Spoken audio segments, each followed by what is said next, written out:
ശിശിരം. രചന അവതരണം മിത്രവിന്ദ. ബിരിയാണിയൊക്കെ ഉണ്ടാക്കി പാചക പരീക്ഷണങ്ങളൊക്കെ നടത്തുന്ന കൊള്ളാം. പക്ഷേ നിന്റെ ആൻറ്റിയുടെ സംസാരം ഇടയ്ക്കൊക്കെ ഓവറാവുന്നുണ്ട് കേട്ടോ. അന്ന് വൈകുന്നേരം നകുലിനോടൊപ്പം ചായ കുടിച്ചുകൊണ്ടിരിക്കുകയാണ് അമ്മു. അപ്പോഴാണ് വളരെ ഗൗരവത്തിൽ അവൻ അമ്മുവിനോട് പറഞ്ഞത്, എന്തു പറ്റി നകുലേട്ടാ? ആൻറ്റി ഒരു പാവമല്ലേ? അവർ പാവമൊക്കെ ആയിരിക്കും, അല്ലെന്ന് ഞാൻ പറയുന്നുമില്ല. പക്ഷേ നമ്മുടെ കുടുംബകാര്യത്തിൽ ആവശ്യമില്ലാതെ ഇടപെടാൻ വരേണ്ട കാര്യം തൽക്കാലം അവർക്കില്ല. ഏട്ടനിപ്പോൾ എന്താണ് ഇങ്ങനെയൊക്കെ പറയുന്നത്? ചിലതൊക്കെ അവരുടെ നാവിന്ന് കുറച്ചു മുന്നേ ഞാൻ കേട്ടിരുന്നു, അതുകൊണ്ടാണെന്ന് കൂട്ടിക്കോ. നകുലൻ അമ്മുവിനെ നോക്കി കടുപ്പിച്ചു പറഞ്ഞു. അതിപ്പം ആൻറ്റി മാത്രമല്ലല്ലോ ഏട്ടാ, എല്ലാവരും ചോദിക്കുന്ന കാര്യമല്ലേ. കല്യാണം കഴിഞ്ഞ് ഒരു 2-3 മാസം കഴിഞ്ഞാൽ നമ്മുടെ നാട്ടിലൊക്കെ സർവ്വസാധാരണമായി ഉയർന്നു വരുന്ന ഒരു ചോദ്യമാണിത്.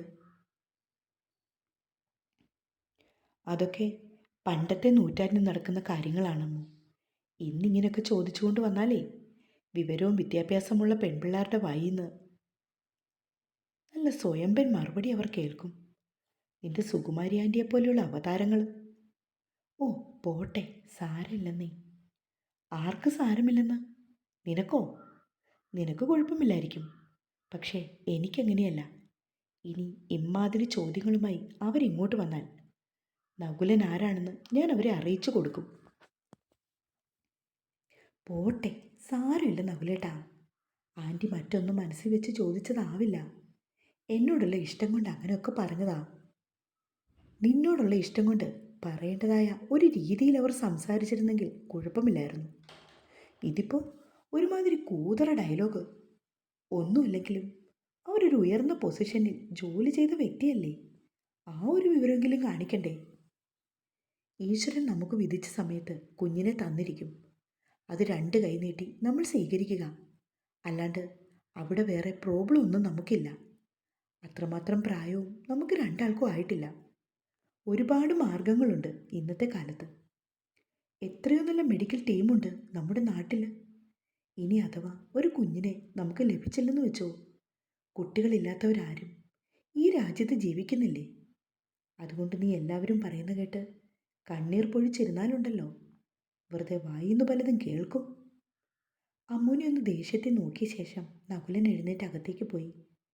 സത്യത്തിൽ അവളെ മനഃപൂർവ്വം വഴക്കു പറയുവാൻ ഒന്നുമായിരുന്നില്ല. എന്നാൽ അവരുടെ വാക്കുകളൊക്കെ അമ്മുവിന് ഏറെ വിഷമമുണ്ടാക്കിയിരുന്നു. അതവന് വ്യക്തമായി അറിയാം.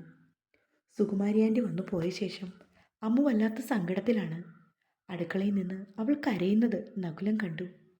ശരിക്കും അവനും സങ്കടം വന്നതാണ്. പക്ഷെ അമ്മുവിൻ്റെ കണ്ണീര് കാണുമ്പോൾ മനസ്സ് വല്ലാതെ പിടയും. അവളാണ് തൻ്റെ എല്ലാം, തൻ്റെ ജീവൻ്റെ ജീവൻ. 4 ആഴ്ചയ്ക്ക് ശേഷം ഒരു ബുധനാഴ്ച നകുലൻ ഓഫീസിൽ നിന്ന് എത്തിയപ്പോൾ അമ്മു അവന് കഴിക്കാൻ വേണ്ടി ഉഴുന്നുവടയും കട്ടൻ ചായ എടുത്തുകൊണ്ട് വന്നു. എല്ലാ ദിവസവും അവൻ എത്തുമ്പോൾ കുളിയൊക്കെ കഴിഞ്ഞ് നല്ല പ്രസരിപ്പോട് കൂടി നിൽക്കുന്നവളാണ്. പിന്നെ എന്താണെന്നറിയില്ല, അവൾക്ക് ആകെ ഒരു ക്ഷീണം പോലെ. എന്താ അമ്മു, എന്തു പറ്റി? നിന്റെ മുഖമൊക്കെ വല്ലാണ്ട്. ഉച്ചയ്ക്ക് ശേഷം കുറച്ച് സമയം കിടന്നുറങ്ങിപ്പോയി നകുലേട്ടാ. അതിൻ്റെ ആവും ഈ ക്ഷീണം. എങ്കിൽ പിന്നെ നീ ഒന്ന് പോയി കുളിക്ക്. കുളി കഴിയുമ്പോൾ ഒന്ന് ഉഷാറാവും. കുളിക്കുവാൻ കയറാൻ തുടങ്ങുമായിരുന്നു. അപ്പോഴാ നകുലേട്ടൻ വരാറായല്ലോ എന്നോർത്തത്. ആ, ഒരു സ്ട്രോങ് ചായ കുടിക്കാം, എന്നിട്ട് മതി ഇനി കുളിയൊക്കെ. അവൻ അമ്മുനെ പിടിച്ചിരുത്തി. എന്നിട്ട് ഇരുവരും ചേർന്ന് ചായ കുടിച്ചു. ഉഴുന്നുവട കഴിക്കാൻ തുടങ്ങിയപ്പോൾ അമ്മുന് ആകെ ഒരു മടുപ്പ്. വേണ്ട നകുലേട്ടാ, ഇതിൻ്റെ മണം അടിക്കുമ്പോൾ എന്തോ പോലെ തോന്നുന്നു. അതൊക്കെ നിന്റെ തോന്നലാണമ്മു, കഴിക്കാൻ നോക്ക്. അവൻ അവളെ വഴക്കു പറഞ്ഞതും അമ്മു പതിയിരുന്ന് കഴിച്ചു തുടങ്ങി. ചായ കൂടി എടുത്തു കുടിച്ചതും അവൾക്ക് മനം പുരട്ടൽ പോലെ തോന്നി. എഴുന്നേറ്റ് വാഷ് ബേസിൻ്റെ അരികിലേക്ക് ഓടി. അമ്മു, ഇടി എന്നാ പറ്റിയേ? അവൻ അവളുടെ പിന്നാലെ ചെന്നു. വയ്യ നകുലേട്ടാ, ഭയങ്കര ക്ഷീണം. ഞാൻ പറഞ്ഞില്ലേ, കണ്ണിൽ ഇരുട്ട് കയറുക. പറയുകയും അവൾ അവൻ്റെ കയ്യിൽ അമർത്തിപ്പിടിച്ചു. എന്താടാ? തല കറങ്ങുന്നു. കുഴഞ്ഞ ശബ്ദത്തിൽ അവൾ പുലമ്പി. അമ്മുവിനെ ചേർത്ത് പിടിച്ചുകൊണ്ട് നകുലൻ സെറ്റിയിൽ കൊണ്ടുപോയി ഇരുത്തി. പനിയൊന്നും ഇല്ലല്ലോടാ. അവൻ അവളുടെ നെറ്റിമേൽ തൊട്ടു നോക്കി. ഇല്ല, ചിലപ്പോൾ ഉള്ളിൽ പനിയുണ്ടോയെന്നറിയില്ല. ഞാനേ ഈ ഷർട്ടൊന്ന് മാറട്ടെ, എന്നിട്ട് നമുക്ക് ഹോസ്പിറ്റലിൽ പോകാം. നകുലം തിടുക്കപ്പെട്ട് അകത്തേക്ക് പോയി. വേഗം തന്നെ ഡ്രസ്സ് മാറി ഇറങ്ങി വന്നപ്പോൾ അമ്മു സെറ്റിയിൽ ചുരുണ്ടുകൂടി കിടപ്പുണ്ട്. അമ്മു, അവൻ വന്ന് അവളെ കൊട്ടി വിളിച്ചു. ആ, ഏട്ടൻ റെഡിയായോ? ആ, നീ എഴുന്നേറ്റ് വാടാ, നമുക്ക് ഡോക്ടറെ പോയി കാണിക്കാം. അമ്മൂനെയായിട്ട് നകുലം നേരെ ഹോസ്പിറ്റലിലേക്ക് പുറപ്പെട്ടു. പക്ഷേ വരാൻ പോകുന്ന സുന്ദര നിമിഷത്തെക്കുറിച്ച് രണ്ടാൾക്കും യാതൊരു ധാരണയുമില്ലായിരുന്നു എന്നതാണ് സത്യം. ഹോസ്പിറ്റലിൽ എത്തിയപ്പോൾ OP ടൈം ഒക്കെ കഴിഞ്ഞിരുന്നു. അതുകൊണ്ട് നകുലൻ അമ്മുവിനെയുമായിട്ട് നേരെ കാഷ്വാലിറ്റിയിലേക്ക് പോയി. ഡോക്ടർ അമ്മുവിനെ പരിശോധിച്ചു നോക്കി. BP ചെക്ക് ചെയ്തു. ലാസ്റ്റ് പീരിയഡ്സായ ഡേറ്റ് എന്നാണെന്ന് അവർ ചോദിച്ചു. അപ്പോഴേക്കും അമ്മുവിൻ്റെ ഉള്ളിൻ്റെ ഉള്ളിൽ ഒരു സ്പാർക്കായിരുന്നു. അവൾ നകുലനെ ഒന്ന് നോക്കി. അമ്മുവിനറിയാമോ ഡേറ്റ്? ഡോക്ടർ ഒന്നുകൂടി തൻ്റെ ചോദ്യം ആവർത്തിച്ചു. അറിയാം ഡോക്ടർ, എനിക്ക് പീരിയഡ്സ് ആയത് സെപ്റ്റംബർ 7-നായിരുന്നു. ഓക്കെ. അവർ തൻ്റെ ഫയലിലേക്ക് അത് നോട്ട് ചെയ്തു. എല്ലാ മാസവും കൃത്യമായി ഡേറ്റ് ആവാറുള്ളതാണോ അതോ? അതെ ഡോക്ടർ, പിന്നെ ഇടയ്ക്കെങ്ങാനും 1-2 ദിവസം മാറിപ്പോകും. It's okay. നമുക്ക് UPT കൂടി ഒന്ന് ടെസ്റ്റ് ചെയ്യണം. വിവാഹം കഴിഞ്ഞിട്ട് 1 ഇയർ ആകുന്നു അല്ലേ? അതെ. അവൾ തലകുലുക്കി. ഇതിനു മുന്നേ ഇവിടെ വന്നിട്ടുള്ളതാണ് അല്ലേ?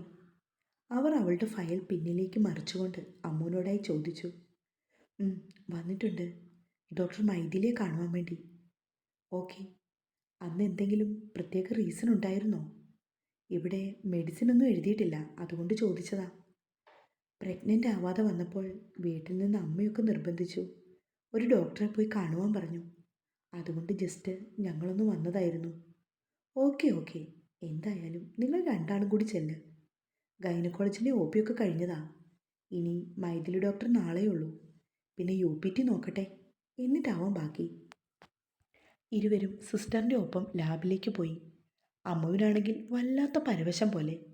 തൊണ്ടയൊക്കെ വറ്റി വരളുന്നു. അവൾ നകുലിൻ്റെ മുഖത്തേക്ക് ദയനീയമായി നോക്കി. എന്താ അമ്മു, നിനക്കെന്തെങ്കിലും ക്ഷീണമുണ്ടോ? ഇല്ല നകുലേട്ടാ, എനിക്ക് കുഴപ്പമൊന്നുമില്ല. പിന്നെ എന്തു പറ്റി നിന്റെ മുഖമൊക്കെ വല്ലാതിരിക്കുന്നത്? ഈ ടെസ്റ്റ് ചെയ്യുമ്പോൾ റിസൾട്ട് എങ്ങനെയാകും? എനിക്ക് ഓർത്തിട്ട് പേടി പോലെ. അതെന്തിനാ നീ ഇപ്പോൾ ഓർക്കാൻ പോകുന്നേ? യൂറിൻ കളക്ട് ചെയ്ത് അവർ നോക്കിക്കോളും. എന്നിട്ട് റിസൾട്ട് പോസിറ്റീവായാലും നെഗറ്റീവായാലും ഡോക്ടറെ അറിയിച്ചോളും. അതോർത്ത് നീ ഇവിടെ ആദ്യ പിടിപ്പിക്കാൻ നിൽക്കണ്ട. അവൻ വഴക്കു പറഞ്ഞതും അമ്മു പിന്നീട് ഒന്നും മിണ്ടിയില്ല. എന്നാലും അവൻ്റെ ഹൃദയത്തിലും ഒരു പെരുമ്പറ മുഴങ്ങുകയായിരുന്നു. ഈശ്വര, ഞങ്ങൾക്കൊരു കുഞ്ഞുവാവെ തരണേ. എൻ്റെ അമ്മുവിൻ്റെ കണ്ണീര് വീഴുവാൻ നീ ഇടവരുത്തരുതേ. പാവമല്ലേ അവള്, നിനക്കറിയാമല്ലോ ശരിക്കും. അവൻ 1000 ആവർത്തി പ്രാർത്ഥിച്ചുകൊണ്ടേയിരുന്നു. ലാബിൽ ചെന്നിട്ട് യൂറിൻ കൊടുത്ത ശേഷം ഇരുവരും അവിടെ കിടന്ന കസേരയിലിരിക്കുകയാണ്. രണ്ടാളും പരസ്പരം ഒന്നും സംസാരിക്കുന്നില്ല. അവരുടെ മാനസിക സംഘർഷം എത്രത്തോളമാണെന്നുള്ളത് അവർക്ക് മാത്രമേ അറിയൂ. എത്ര സമയം എടുക്കുമോ? നീ ചോദിച്ചായിരുന്നോ അമ്മു? 10 മിനിറ്റ് കഴിഞ്ഞപ്പോഴേക്കും നകുലനാകെ അക്ഷമനായി തുടങ്ങി. ഞാനത് ചോദിക്കാൻ വിട്ടുപോയി ഏട്ടാ. ഇനിയിപ്പോൾ എന്തു ചെയ്യും? സാരമില്ല. എന്തായാലും 10-15 മിനിറ്റ് കൂടി നോക്കാം, എന്നിട്ട് ആരോടെങ്കിലും ചോദിക്കാം. നകുലൻ പറഞ്ഞതും അമ്മു വിഷമത്തോടെ തലയാട്ടി. ആ സമയത്തായിരുന്നു ബിന്ദുവിൻ്റെ ഫോൺ കോൾ വന്നത്. അമ്മു അത് നകുലിൻ്റെ നേർക്ക് നീട്ടി. പക്ഷേ അവൻ ഫോൺ മേടിക്കാൻ പോലും കൂട്ടാക്കിയില്ല. കുറച്ച് കഴിഞ്ഞ് സംസാരിക്കാം അമ്മയോട്. ഇപ്പം തിടുക്കപ്പെട്ട് അവിടെയൊന്നും നടക്കുന്നില്ലല്ലോ. വീണ്ടും ബിന്ദു ഫോൺ വിളിച്ചപ്പോഴേക്കും അമ്മു അത് എടുക്കുവാൻ തുനിഞ്ഞു. ഇപ്പം വേണ്ടെന്നല്ലേ അമ്മു നിന്നോട് ഞാൻ പറഞ്ഞത്? ഹോസ്പിറ്റലിൽ നിന്ന് ഇറങ്ങിയിട്ട് അമ്മയെ വിളിച്ചാൽ മതി. ഇനി ഇവിടെയാണെന്നൊക്കെ അറിയുമ്പോൾ ചുമ്മാ വിഷമിക്കും. അവൻ അമ്മുവിനെ വഴക്കു പറഞ്ഞു. അപ്പോഴേക്കും ലാബിലെ സിസ്റ്റർ ഇറങ്ങി വന്നു. റിസൾട്ട് കാഷ്വാലിറ്റിയിലേക്ക് കൊടുത്തെന്നറിയിച്ചു. അമ്മുവും നകുലനും കൂടി വേഗം അവിടേക്ക് നോയി. അവിടെ കണ്ടുകൊണ്ടിരുന്ന ഡ്യൂട്ടി ഡോക്ടറെ അടുത്ത് വേറെയും കുറച്ച് പേഷ്യൻസ് വന്നിരുന്നു. അവരെയൊക്കെ പരിശോധിച്ചുകൊണ്ടിരിക്കുകയാണ് ഡോക്ടർ. വീണ്ടും കുറച്ച് സമയം കൂടി കാത്തിരിക്കേണ്ടി വന്നു അവർക്കുള്ള അവർക്കകത്തേക്ക് കയറി ചെല്ലുവാൻ. ഇരിക്കു കേട്ടോ. ഡോക്ടർ വിരൽ ചൂണ്ടിയതും അമ്മു കസേരയിലേക്ക് അമർന്നിരുന്നു. മേൽചുണ്ടന് മുകളിൽ സ്ഥാനം പിടിച്ചിരുന്ന വിയർപ്പുതുള്ളികൾ അവൾ തൻ്റെ വലങ്കൈ പത്തികൊണ്ട് തുടച്ചു മാറ്റി. അവളുടെ ശ്വാസഗതി ക്രമാനുഗതമായി വർദ്ധിച്ചുകൊണ്ടേയിരുന്നു. ഡോക്ടർ റിസൾട്ടിലേക്ക് നോക്കി. അവരുടെ മുഖത്ത് ഒരു നനുത്ത പുഞ്ചിരി വിരിഞ്ഞു. അപ്പോഴേക്കും മനസ്സിലായി നകുലിന് കാര്യങ്ങൾ ഏറെക്കുറെ. അമ്മു, റിസൾട്ട് പോസിറ്റീവാണ് കേട്ടോ. താൻ പ്രഗ്നൻ്റാണ്. അവളെ നോക്കി ചിരിയോടുകൂടി ഡോക്ടർ പറഞ്ഞപ്പോൾ അമ്മു ശ്വാസമൊന്ന് എടുത്തു വലിച്ചു. ശോ, ഇത്രയ്ക്ക് ടെൻഷനായിരുന്നോ? അതിൻ്റെ ആവശ്യമൊന്നും ഇല്ല കേട്ടോ. അവൾ ശ്വാസം എടുത്തു വലിക്കുന്നത് കണ്ട് ഡോക്ടർ വീണ്ടും പറഞ്ഞു. ഒരു നെടുവീർപ്പോടു കൂടി അമ്മു തൻ്റെ അരികിലായി നിന്ന് നകുലനെ ഒന്നു നോക്കി. അവൻ്റെ മുഖത്തും പൂപ്പുഞ്ചിരി.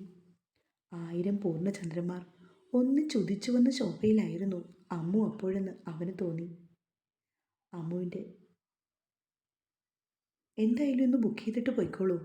നാളെ വന്നിട്ട് ഡോക്ടർ മൈഥിലിയെ കാണൂ. ഞാൻ പ്രത്യേകിച്ച് മെഡിസിൻ ഒന്നും തരുന്നില്ല കേട്ടോ. ഡ്യൂട്ടി ഡോക്ടർ പിന്നെയും പറയുകയാണ്. അത് കേട്ട് അമ്മു മെല്ലെ തല കുലുക്കി. നകുലനോടൊപ്പം ഹോസ്പിറ്റലിൽ നിന്ന് വെളിയിലേക്ക് ഇറങ്ങിയിട്ടും അമ്മു ഒരു അക്ഷരം പോലും സംസാരിക്കുന്നില്ല. മറ്റേതോ ലോകത്തെന്ന പോലെ അവൾ യാന്ത്രികമായി നടക്കുകയാണ്. നകുലൻ അവളുടെ കൈവിരലുകളിൽ തൻ്റെ വിരൽ കോർത്തു. തണുത്തു മരിച്ച് ഐസ് പോലെ ഇരിക്കുകയാണ് അവളുടെ വിരലുകൾ. ഡി അമ്മൂസേ, അവൻ മെല്ലെ വിളിച്ചപ്പോൾ അമ്മു മുഖം ചിരിച്ച് നകുലനെ ഒന്ന് നോക്കി. ഇപ്പം പൊട്ടിക്കരയും പോലെ നിൽക്കുകയാണ് അവൾ. എന്നടാ? അവൻ ചോദിച്ചതും അമ്മുവിൻ്റെ മിഴികൾ ഈറിനണിയാൻ തുടങ്ങിയിരുന്നു. ഇവിടെ വെച്ച് കരഞ്ഞ് വെറുതെ സീനാക്കിയേക്കരുത്. അതൊക്കെ നമ്മുടെ വീട്ടിൽ ചെന്നിട്ട്. നീ ഇപ്പോൾ മര്യാദയ്ക്ക് വന്ന് വണ്ടി കയറിക്കേ. ആളുകളൊക്കെ ശ്രദ്ധിക്കുന്നുണ്ട്. നകുലൻ ഗൗരവത്തിൽ പറഞ്ഞുകൊണ്ട് പാർക്കിങ്ങിലേക്ക് നടന്നു. എന്നാൽ അവളെ ഒന്ന് വാരിപ്പുണരുവാൻ അവൻ്റെ മനസ്സ് വെമ്പി നിൽക്കുകയായിരുന്നു. തുടരും.